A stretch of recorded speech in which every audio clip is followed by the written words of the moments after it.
আমরা একটি ফসি সরকারের কারণে আমরা দীর্ঘ 16 বছর কোনো সমাবেশ এমনকি কোনো বর্জ্য সভা এবং বিএনপি কাউন্সিল আমরা করতে পারিনি।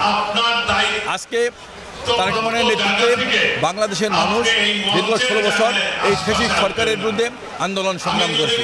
সর্বোপরি যে ছাত্র গণজমায়েত শুরু হয়েছিল, সেই ছাত্র গণজমায়েতকে আমাদের নেতা তারেক রহমান সারা বাংলাদেশে ফোন করে যুব সমাজকে, ছাত্র সমাজকে, শ্রমিক সমাজকে এবং পেশাজীবী সংগঠনকে ঐক্যবদ্ধ করে সেই ছাত্র আন্দোলনকে একটি গণান্দোলন সৃষ্টি করে সেই ফ্যাসিস্ট সরকারের পতন ঘটিয়েছে। আজকে নতুন করে দেশের বিরুদ্ধে আজকে চক্রান্ত চলছে, ষড়যন্ত্র চলছে। এই কারণে আমাদের নেতা তারেক রহমান বলেছেন, আমাদের আন্দোলন সংগ্রাম কিন্তু শেষ হয়নি।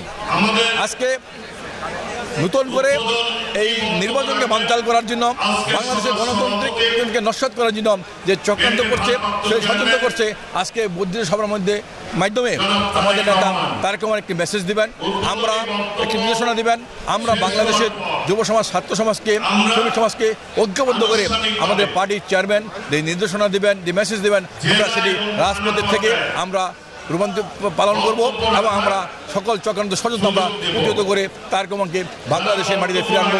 আমাদের বিএনপিকে, আমাদের দলকে আমরা প্রতিষ্ঠিত করব, বাংলাদেশে গণতন্ত্র ফিরিয়ে আনবো, বাংলাদেশে গণতন্ত্র প্রতিষ্ঠা করব, মানুষের ভোটের অধিকার ফিরিয়ে আনবো, বাংলাদেশের স্বাধীনতা সার্বভৌমত্ব অটুট রাখবো, সর্বোপরি বাংলাদেশের ইসলামী মূল্যবোধকে আমরা তারেক রহমানের নেতৃত্বে আমরা প্রতিষ্ঠিত করব।